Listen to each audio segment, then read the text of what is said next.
everyone, Danielle here with another episode of SignalWire in Seconds.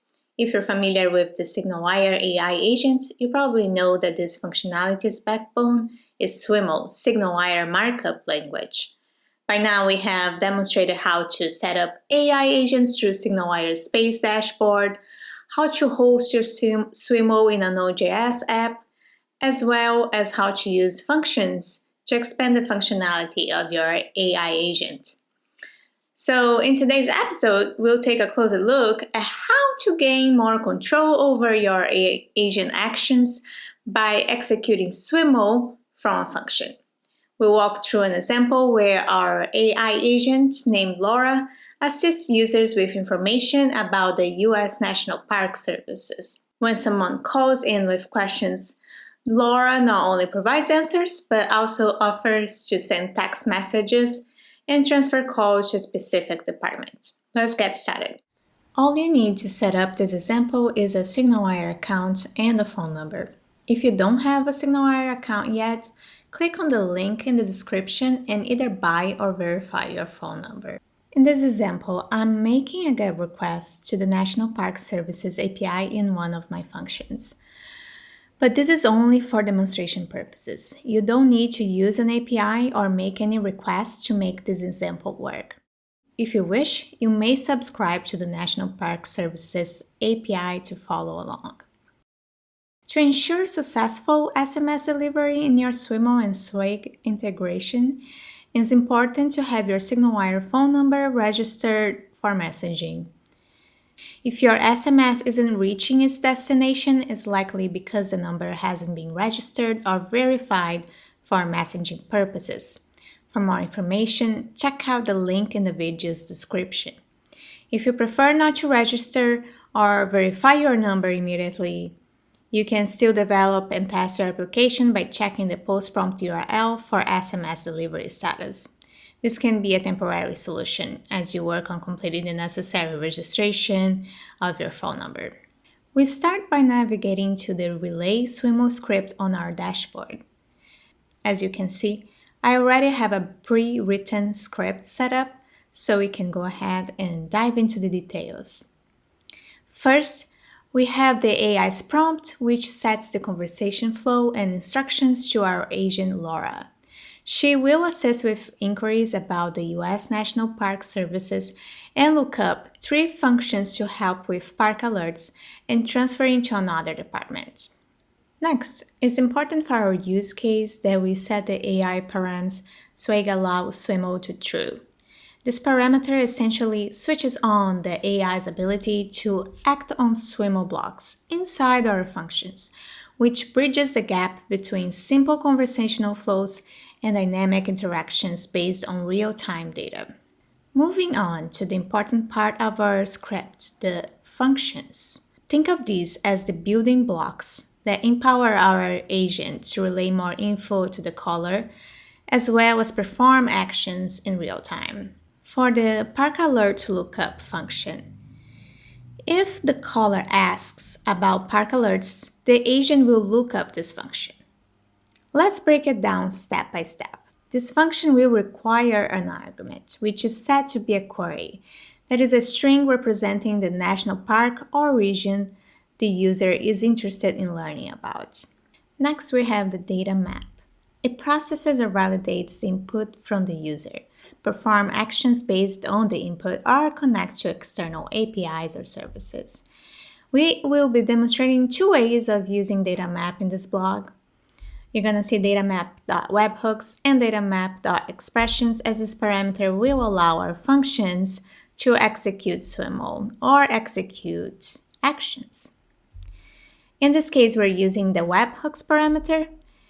This will allow us to define the external API call that happens during the execution of this function and details the method, headers, and data sent in the request.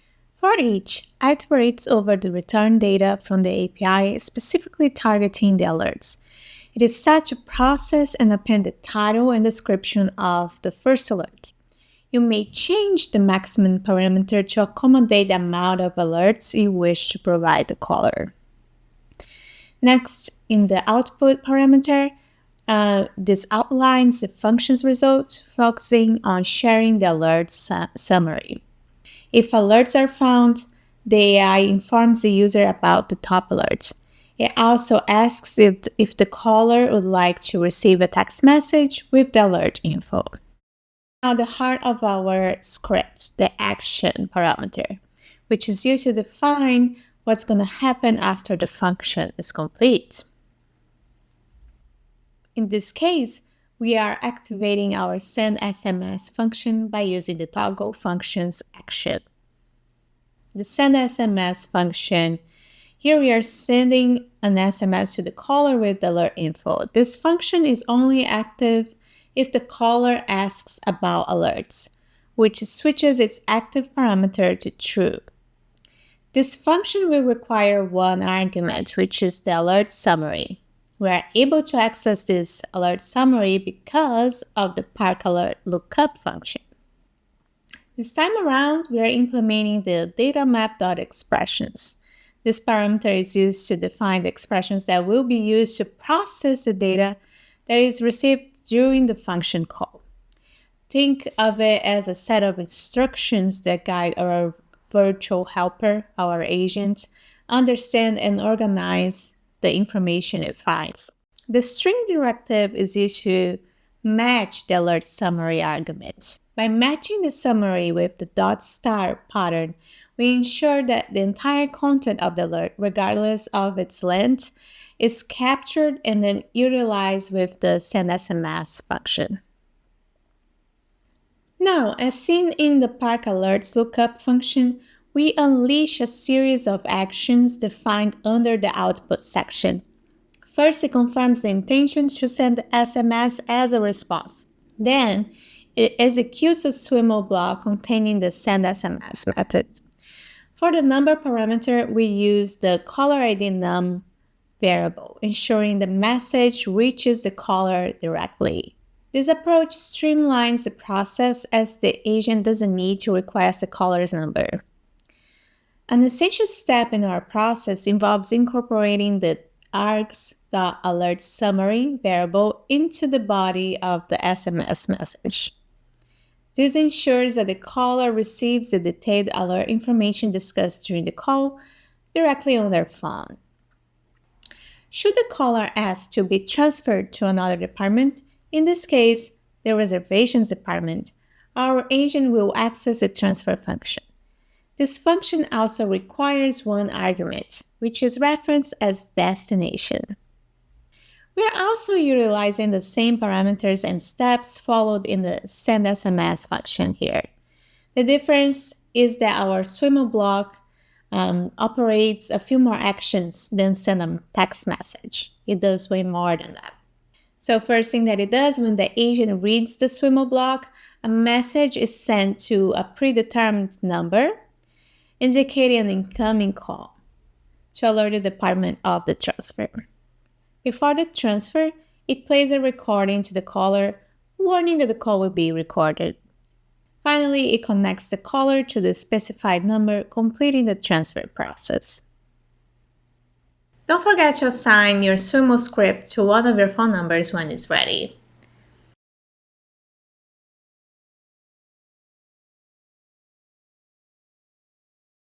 It's time to test our script. I will call the number connected to our SWML script and check if there are any alerts for the Delaware Water Gap National Recreation Area.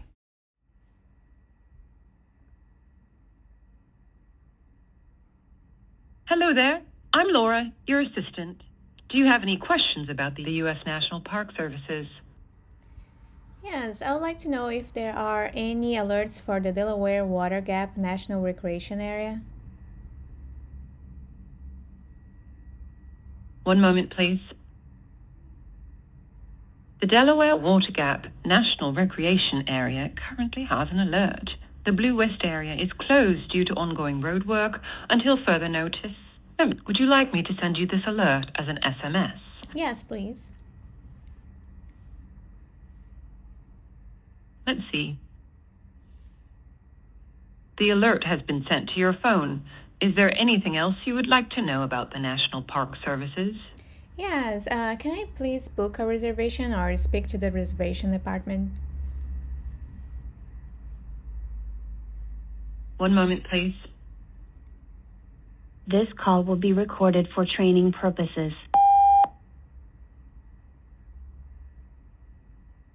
Hello, would you like to check for your appointment time today?